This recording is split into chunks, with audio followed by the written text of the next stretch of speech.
tell us a little bit about TEC, and maybe tell us what was your business like last year, end of last year, like December 2019. Sure. Yeah. Thanks, Coty. So TEC stands for the Executive Committee, as you mentioned, and essentially what we do is we set up independent peer advisory groups for CEOs, senior executives, and small business owners across Canada.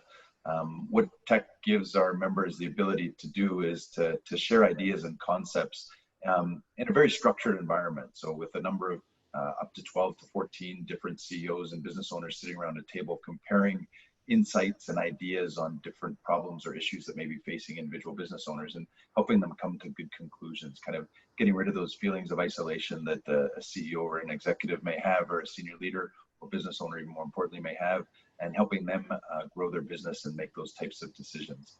So that's it in a nutshell. Anyways, much more to TEC than that, but could certainly get into that at any other time. The neat thing about our business was up until December 2019, we were growing. We'd had a real focus on improving our impact or increasing our impact with business owners across the country, and we've been looking for different ways to doing that. We've been bringing more chairs. Those are the people that run our groups into the business. We've been expanding some of our existing groups, and we've been working with Sandbox to help spread the brand image as well. So it's been a great journey, and it was a fantastic journey through 2019 and even as early as a couple of months ago, and then things changed a little bit with COVID. Totally understand. I mean, crazy times we're living right now. What challenges or struggles have you been faced with since COVID started? Yeah, well, I was pretty pleased with our business, the way we were able to transition from a face-to-face world, with both from our office standpoint as well as probably equally or maybe even more important with our members, to a purely virtual base. So typically TEC's meetings are held face-to-face with everybody sitting around a table at a member's offices, doing what I talked about earlier, comparing issues, talking about issues, trying to figure out better ways to handle different types of business tactics and those things. So sitting around a table, having that very face-to-face interaction, and within days, really, we had to pivot to be able to hold all of our meetings virtually. So utilizing tools like Zoom, we were able to get all of our meetings virtual with, like I said, within days. So it was a really cool switch that we were able to make, and relatively seamless. We've even found that we've had new members joining, having only met the rest of the other members virtually. We found that our chairs have been able to react to it really well and be able to hold and chair their meetings without too much difficulty as well. So that's the big thing that changed in how we ran our business, for sure, how we delivered our service, I should say. Well, that's amazing. I mean, the speed with which you guys have adapted is truly great. So any other creative solutions that you have come up with since this started? Like, is there anything new that you guys have launched besides having those virtual meetings instead of face-to-face? Yeah, you bet. We immediately recognized the need to inform not only our members, but the greater Canadian business community. So we took it as an opportunity to leverage our vast speaker network. Speakers are a core tenet of TEC's offering. And we recognized our ability to be able to leverage that speaker network to pass information along on how to deal with what was going on with the current situation in terms of the whole COVID situation. So what we did was we started off with weekly webinars.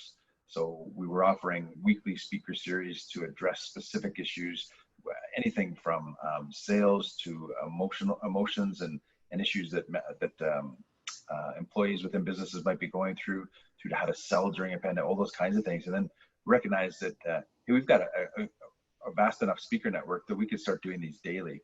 So we started into a daily webinar series where we were offering these bits of information in 1 hour segments on a daily basis, promoting those to our members. And then, like I said, we opened this up and we made the decision, maybe a little bit altruistic, dogs barking in the background that you put up with Zoom.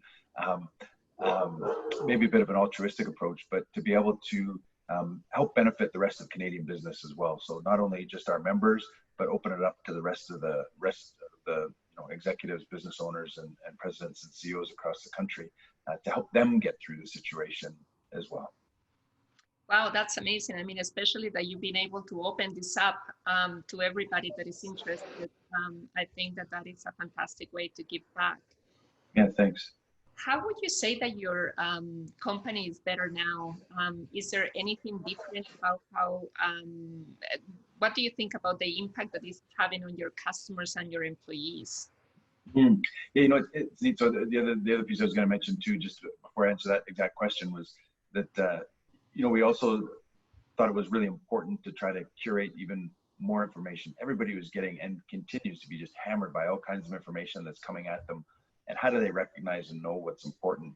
So we took it upon ourselves to look at all the info that was available out there, from Harvard Business Review articles to McKinsey reports to BDC studies to different webinars and support structures from our partner company Vistage, all that vast array of data. And what's really important, so we took it upon ourselves to filter some of that, be able to post on our social media what we saw is really vital and crucial for people to see, and then also in a weekly newsletter, news update to our members, and as well to all of our prospective members and the greater community also. So we push that piece. And what we learned from our business is that much like everybody does in crisis, people rise to the occasion, and we quickly realize that, wow, we're capable of doing a whole lot more or a whole lot differently than maybe what we were before, which is really kind of cool. So our webinar series we've been doing quarterly as we come out of COVID, as we come out of this situation, we're trying to call it now, as we come out of this situation, we'll look to offer them much more frequently. Our uptake on it has been phenomenal. We're getting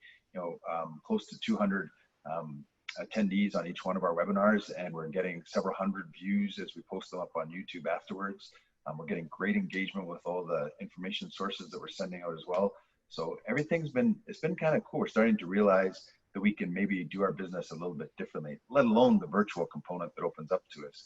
Us being able to do this over Zoom opens up a world of opportunities for our chairs to be able to do their one-to-one coaching via Zoom, for us to be able to hold meetings, all-day meetings via Zoom, as long as we're doing it and engaging correctly. So it's just opened up a whole new world of opportunities for tech to be able to deliver the solution that we have. Fantastic. Thank you so much.